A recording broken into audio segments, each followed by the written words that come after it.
নমস্কার বন্ধুরা। আমি আজকে একটা ভিডিও আপনাদের সাথে শেয়ার করছি। সেটা পার্টিকুলারলি ফোকাস করবে হেলথকে নিয়ে। কিন্তু এই ভিডিওটা স্টার্ট করার আগে আমি আপনাদেরকে একটা বিষয় বলতে চাই, যেটা হচ্ছে যে আমি কোনো রকমের কোনো হেলথ এক্সপার্ট নই। আমি কোনো পার্টিকুলারলি কোনো এই বিষয়ে পড়াশোনা করিনি, বা এই বিষয়ে আমার কোনো সার্টিফিকেট বা সার্টিফিকেট নেই। আমি যা কিছু নলেজ গ্যাদার করেছি বিভিন্ন ইউটিউব ভিডিও থেকে, এবং পাশাপাশি কিছু জার্নাল, কিছু বুকস থেকে। আমার নলেজ লিমিটেড। আপনারা এই বিষয়ে কোনো রকমের কোনো যদি ফার্দার নলেজ চান, তো ইউটিউবে ডাক্তার এবং এক্সপার্টদের ভালো ভালো ভিডিও আছে। এছাড়াও কোনো আপনারা হেলথ এক্সপার্ট, নিউট্রিশনিস্ট বা ডক্টরের সাথে কনসাল্ট করতে পারেন, যদি আপনাদের এই বিষয়ে আরও ফার্দার কোনো নলেজের প্রয়োজন হয়। আমরা আজকে প্রথমে আলোচনা করব যে স্পোর্টস কাকে বলে। স্পোর্টস দু রকমের ক্যাটাগরিতে বিভক্ত। একটা ফার্স্ট হচ্ছে যেটাকে আমরা বলি কার্ডিও স্পোর্টস, এবং দ্বিতীয় হচ্ছে স্ট্রেংথ ট্রেনিং। অর্থাৎ কার্ডিও স্পোর্টসের মধ্যে ক্যাটাগরিতে পড়ে যাচ্ছে হচ্ছে বিভিন্ন ধরনের স্পোর্টস, যেমন cricket, football, swimming, badminton, running.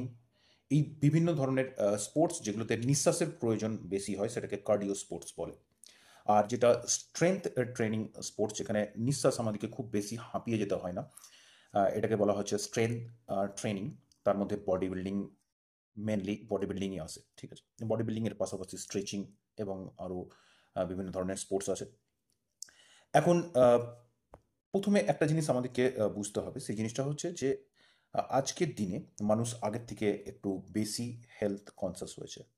বলা ভালো যে মানুষ একটু হেলথের দিকে বেশি চিন্তা ভাবনা করতে বাধ্য হয়েছে, এই কারণে যে আমরা হেলথ রিলেটেড বিভিন্ন রকমের প্রবলেমের মধ্যে এখন পড়ছি, যেটার কারণে আমরা সবাই চাই যে আমাদের লাইফস্টাইলকে একটু একটু চেঞ্জ করতে, যারা অবশ্যই যারা হেলথ কনসাস। এখন আমাদের শরীরটাকে তৈরি করার জন্য তিনটে মেন বিষয় বস্তু লাগে। সেটা একটা হচ্ছে আমাদের বোন, একটা হচ্ছে মাসল, আর আরেকটা হচ্ছে যেটা ফ্যাট।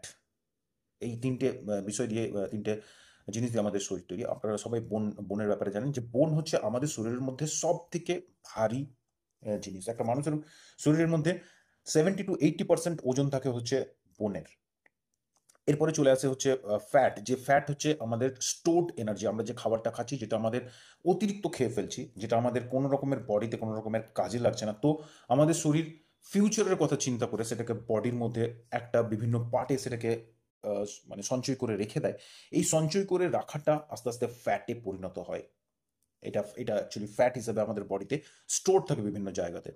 এরপরে যেটা সব থেকে গুরুত্বপূর্ণ এলিমেন্ট, সেটা হচ্ছে মাসেল।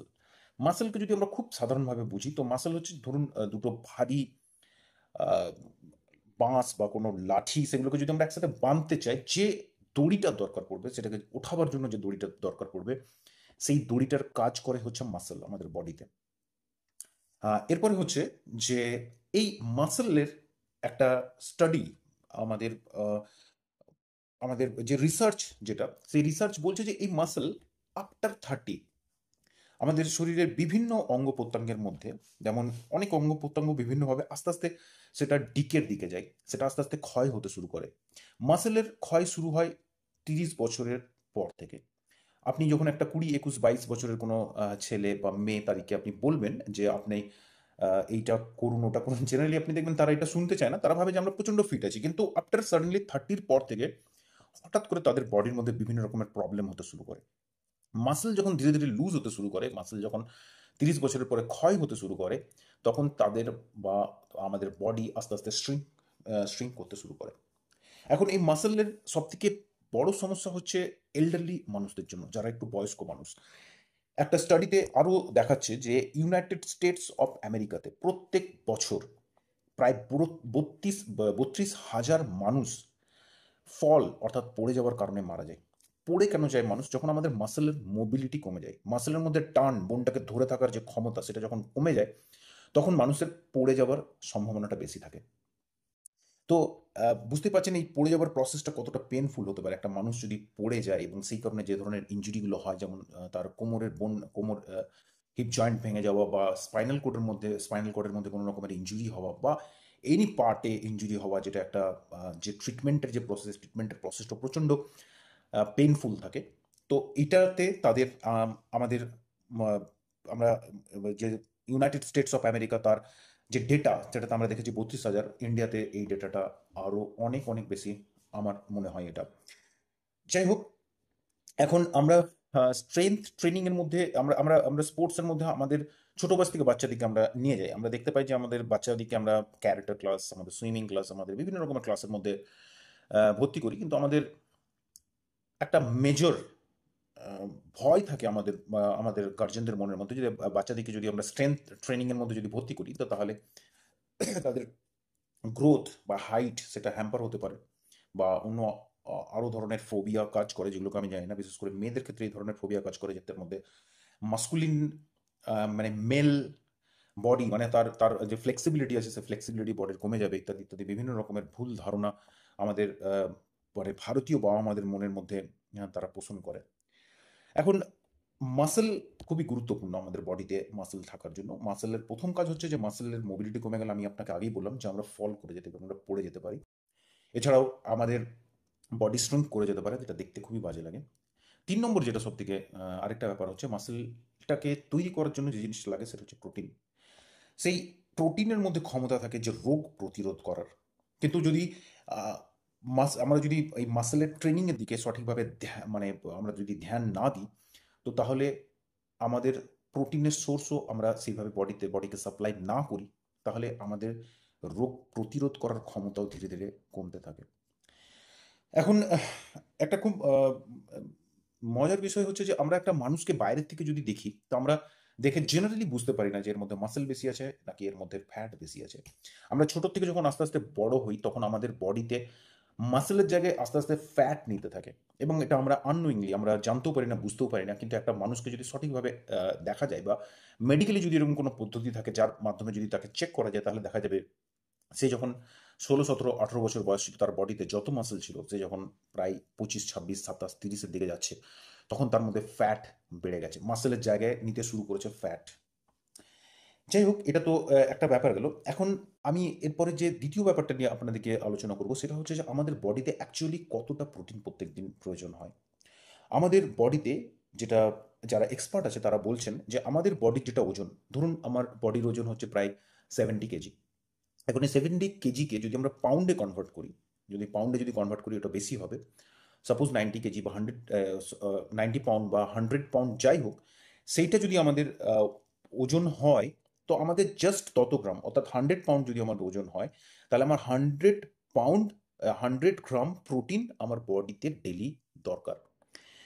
আমাদের স্টাডি আরও শো করছে যে ভারতীয়রা প্রচণ্ড পরিমাণে প্রোটিন ডেফিসিয়েন্সির মধ্যে দিয়ে যায়, যেটা ওরা জানে পর্যন্ত না।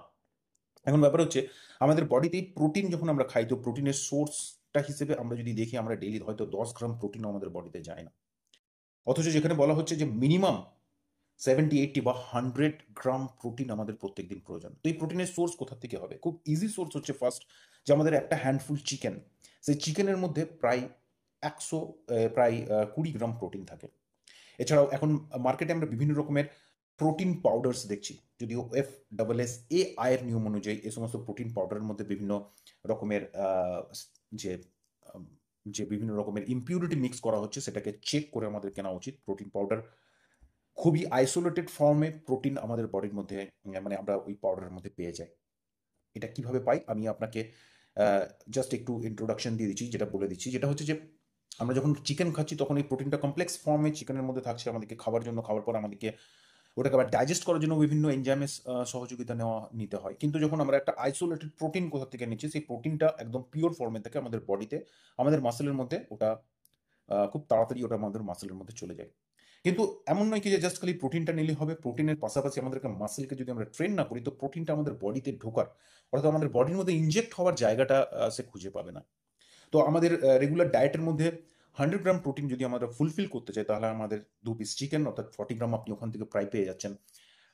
যেটা প্রোটিন পাউডার যদি আপনি নেন, ওখানে 1 স্কুপের মধ্যে প্রায় 28 গ্রাম প্রোটিন থাকে, অর্থাৎ 68 বা 70 প্রোটিন আপনার হয়ে যাচ্ছে।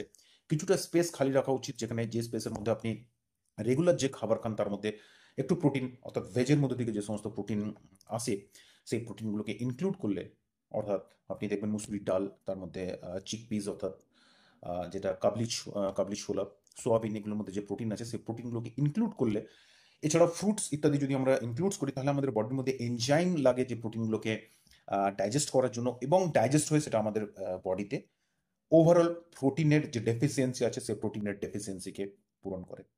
খুবই দুঃখের সাথে বলতে হয় যে আমাদের বর্তমানে আহ, ভারতীয় এক্ষেত্রে সব থেকে বেশি দায়ী হচ্ছে আমাদের আমাদের যারা গার্জেন, আহ, তারা যে আমরা স্ট্রেংথ ট্রেনিং অর্থাৎ বডি বিল্ডিং এর উপরে আমাদের বাচ্চাদিকে একটা ভয়ের মধ্যে দিয়ে তাদেরকে রেখে দিই, এবং পাশাপাশি তাদেরকে ভেজিটেরিয়ান হওয়ার জন্য খুব বেশি উৎসাহিত করছি। ভেজিটেরিয়ান হওয়ার জন্য কোনো অসুবিধা নেই, ভেজিটেরিয়ান মানুষ হতে পারে, কিন্তু ভেজিটেরিয়ান হতে গেলে যে পরিমাণে প্রোটিন যে সোর্সেস থেকে দরকার হয়, সেটা লিস্টটা হচ্ছে অনেক বড়, এবং সেটা আমার মনে হয় না কারোর পক্ষে সম্ভব যে অনলি ভেজিটেবলসকে সে প্রোটিনটা সেখান থেকে আসতে পারবে। আপনি চিন্তা করুন, ভেজিটেবলসের মধ্যে এমন কোনো সোর্সেস নেই, অর্থাৎ আপনি প্রায় যদি আপনি ধরুন 30 গ্রাম একটা কোনো পালং শাক খাচ্ছেন বা কোনো কিছু খাচ্ছেন, তার মধ্যে খুব কম অ্যামাউন্ট, হয়তো 5 গ্রাম 6 গ্রামের প্রোটিন আপনি পাবেন।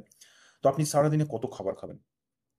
আপনার অ্যাসিডিটি, আপনার ডাইজেস্টিভ সিস্টেমের মধ্যেও প্রবলেম হবে। তাই ব্যালেন্স ডায়েট করাটা খুবই দরকার, যেখানের মধ্যে আমাদের কিছু সাম পরিমাণ অ্যানিমাল প্রোটিনস থাকবে, সাম পরিমাণ কিছু পরিমাণে সেখানে ভেজিটেবলস থেকে বিভিন্ন রকমের ফুড এলিমেন্টসগুলো আমাদের বডির মধ্যে যায়, সেদিকে আমাদেরকে খেয়াল রাখা দরকার।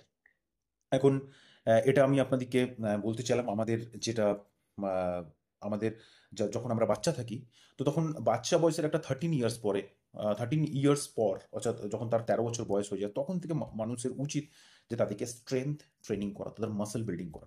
অর্থাৎ একটা স্পোর্টসের মধ্যে যেরকম খাবারের মধ্যে আমরা ভেজিটেবল এবং নন ভেজ এই দুটোকে যেমনি আমরা অ্যাড করে আমাদের খাওয়াটা, আমাদের ব্যালেন্স ডায়েট করাটা আমাদের খুবই দরকার, পাশাপাশি আমাদের কার্ডিও এবং তার পাশাপাশি যেটা স্ট্রেংথ ট্রেনিং, এটাকে যদি আমরা ইনক্লুড না করি, তাহলে অনলি এক ধরনের স্পোর্টস অর্থাৎ কার্ডিও স্পোর্টস যদি আমরা বারবার করতে থাকি, কার্ডিও স্পোর্টসে পার্টিকুলারলি একটা বডির একটা মাসেলের উপরে খুব বেশি স্ট্রেস পড়ে, সেটা হচ্ছে হার্টের মাসেল। কারণ কি, হার্টের যে মাসেল, সে হার্টের মাসেল অলরেডি ওভার স্ট্রেসড। কারণ আপনি জানেন আমাদের বাকি মাসেলগুলো রেস্ট পেলেও কার্ডিও অর্থাৎ হার্ট কখনো রেস্ট পায় না, সে সবসময় কাজ করেই চলেছে। তাকে যখন কার্ডিও করে আমরা আরো বেশি স্ট্রেস দিই উইদাউট এনি রেস্ট, স্ট্রেচিং বা স্ট্রেংথ ট্রেনিং, এগুলোর মাধ্যমে মাসেলকে একটু ঠিকঠাক করা, বডির অন্যান্য পার্টসের মাসেলগুলোকে যদি ঠিকঠাক না করি, তো অন্য পার্টসের মাসেলগুলো আস্তে আস্তে ওয়্যার আউট করে যায়, অর্থাৎ সেগুলো শুকিয়ে যায়। তো বন্ধু, আমি আবারও আপনাকে বলছি, আমি কোনো হেলথ এক্সপার্ট নই। আপনারা যখনই কোনো ট্রেনিং প্রোগ্রামের মধ্যে দিয়ে যাবেন, আপনারা যখন ডায়েটের মধ্যে কোনো রকমের চেঞ্জ করবেন, অবশ্যই উচিত আপনাকে একজন ডায়েটিশিয়ানের সাথে কনসাল্ট করা, একজন ডক্টরের সাথে কনসাল্ট করা। আপনার পার্টিকুলার কোনো মেডিকেল কন্ডিশন থাকতে পারে, যে কন্ডিশনের জন্য আপনাকে ডাক্তার হয়তো স্ট্রেংথ ট্রেনিংও বারণ করতে পারে, তবে ডাক্তারের সাজেশন নিয়ে অবশ্যই করা উচিত। নমস্কার।